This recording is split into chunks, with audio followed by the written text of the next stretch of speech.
தெற்கு காசாவை தகர்த்தெறியும் இஸ்ரேல் பாயும் குண்டுகள். பல்லாயிரக்கணக்கில் கொலை மீட்கத் தவறிய அமெரிக்க அரசாங்கம் பாய்ந்த வழக்கு. அமெரிக்கா இஸ்ரேலுடன் தொலைபேசியில் கடுமையான விவாதம்.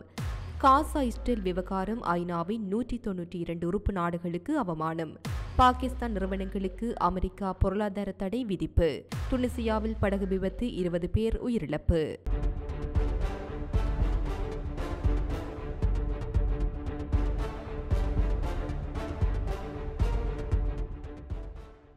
இஸ்ரேலிய ராணுவம் முற்றுகையிடப்பட்ட என்கிளேவின் வடக்கில் ஜபாலியா மற்றும் பேட்ஸ்லாகியா ஆகிய இடங்களில் செல் தாக்குதல் நடத்தி வருவதாக தெரிவித்துள்ளது. மேலும் தெரிய வருகையில் தெற்கு காசாவில் உள்ள ரபா நகரில் உள்ள குடியிருப்பு கட்டடங்களையும் இஸ்ரேலிய படைகள் தகர்த்து வருகின்றது என குறிப்பிட்டுள்ளது.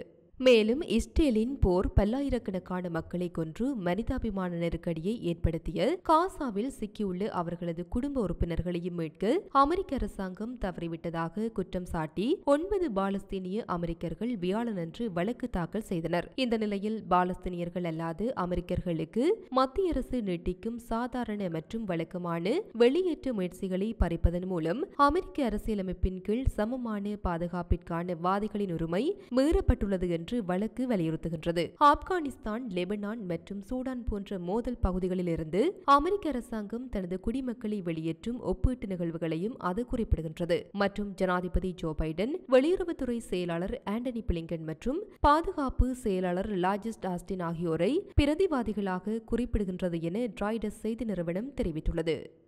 இந்த நிலையில் பிட நிர்வாகத்தின் மத்திய கிழக்கு உதவி தூதர் லிசா கிராண்டே பாலஸ்தீனிய சிவில் விவகாரங்களுக்கு பொறுப்பான இஸ்ரேலிய ராணுவ அமைப்பின் தலைவரான காசன் அலியனுடன் சூடான தொலைபேசி அழைப்பில் காசாவில் இஸ்ரேலின் மனிதாபிமான அணுகுமுறை பற்றி கோரிக்கைகளை முன்வைத்ததாக கூறப்படுகின்றது. காசாவில் பாலஸ்தீனியர்களை வேண்டுமென்றே பட்டினி கிடக்கும் கொள்கையை இஸ்ரேல் பின்பற்றவில்லை என்று பகிரங்கமாக அறிவிக்க வேண்டும் என்று கிராண்டே அழைப்பின் போது கோரிக்கை விடுத்துள்ளார். குடிமக்களுக்காக வழங்கப்பட்டு அனைத்து வெளியேற்ற உத்தரவுகள் இஸ்ரேல் ரத்து செய்யவும், வெளியேற்றப்பட்டு பாலஸ்தீனியர்கள் தாயகம் திரும்ப அனுமதிக்கவும், அத்துடன் குடிமக்களின் உள்கட்டமைப்புக்கு தீங்கு விளைவிப்பதை குறைப்பதற்கான விரிவான திட்டத்தை முன்வைக்கவும் அவர் கோரிக்கை விடுத்துள்ளார். இந்த நிலையில் ஆக்கிரமிக்கப்பட்டு பாலஸ்தீன பிரதேசத்தில் மனித உரிமைகள் தொடர்பான ஐநாவின் சிறப்பு அறிக்கையாளரான பிரான்செஸ்கா அல்பானிஸ் கருத்து தெரிவிக்கையில், காசாவில் இஸ்ரேலின் இனப்படுகொலையை தடுக்க ஐநாவின் 192 உறுப்பு நாடுகளால் இயலாமை முற்றிலும் அவமானம் என குறிப்பிட்டுள்ளார். காசா அளிக்கப்பட்டது அங்கு தொடர்ந்து அழிந்து கொண்டிருக்கும் மக்களின் விரக்தியை தவிர வேறு எதுவும் இல்லை. சித்திரவதை செயல்களை பாருங்கள், யார் கொல்லப்படுகிறார்கள் என்று பாருங்கள். மருத்துவர்கள், செவிலியர்கள், மாணவர்கள், தாய்மார்கள், 17,000 குழந்தைகள். படையினர் செய்ததையும் சொன்னதையும் பார்த்துவிட்டு இது இனப்படுகொலை இல்லை என்று சொல்லும் தைரியம் என அவர் தெரிவித்துள்ளார்.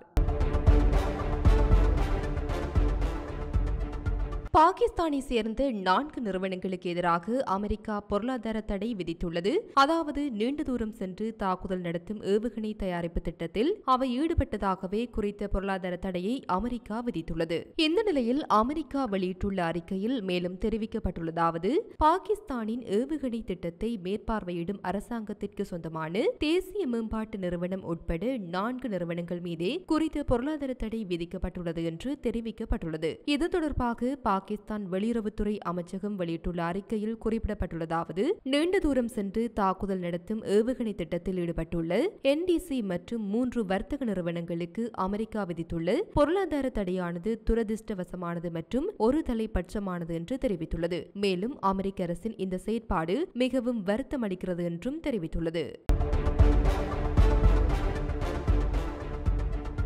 துனிசியாவின் மத்திய திரைக்கடலோர பகுதியில் அகதிகள் படகு கவிழ்ந்து விபத்துக்குள்ளானதில் 20 பேர் நீரில் மூழ்கி உயிரிழந்துள்ளனர். சம்பவம் தொடர்பில் மேலும் தெரிய வருகையில், இதுகுறித்து அந்த நாட்டு தேசிய பாதுகாப்பு படை வெளியிட்டுள்ள அறிக்கையில், இஸ்பாக் பகுதியிலிருந்து சுமார் 24 கிலோமீட்டர் தொலைவில் உள்ள கடல் பகுதியில் அகதிகள் படகு கவிழ்ந்து விபத்துக்குள்ளானது. விபத்து பகுதியிலிருந்து 5 பேரை கடலோர காவல் படையினர் மீட்டுள்ள நிலையில், மேலும் அங்கிருந்து 20 உடல்கள் மீட்கப்பட்டுள்ள நிலையில் தேடுதல் பணிகள் தொடர்ந்து நடைபெற்று வருகின்றன. கடல் வழியாக அகதிகள் கடத்தப்படுவதை தடுக்கும் நடவடிக்கையை ஐரோப்பிய நாடுகளின் உதவியுடன் துனிசியா மேற்கொண்டு வந்தாலும் இதுபோன்ற சம்பவங்கள் தொடர்ந்து நடைபெற்று வருகின்றது.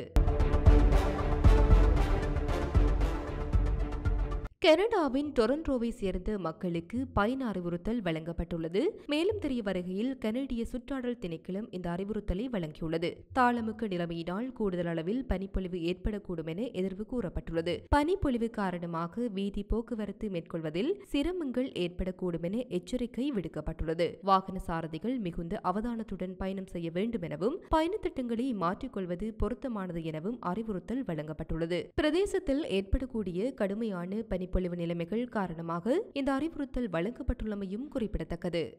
இது போன்ற பல செய்திகளை தெரிந்து கொள்ள நம்முடைய சமூக மீடியா யூடியூப் சேனலை சப்ஸ்கிரைப் செய்து அருகிலுள்ள பெல் பட்டனை கிளிக் செய்யுங்கள். மேலும் செய்திகளை உடனுக்குடன் தெரிந்து கொள்ள சமூகமீடியா.com என்ற இணையதளத்தின் வாயிலாக எங்களுடன் இணைந்திருங்கள்.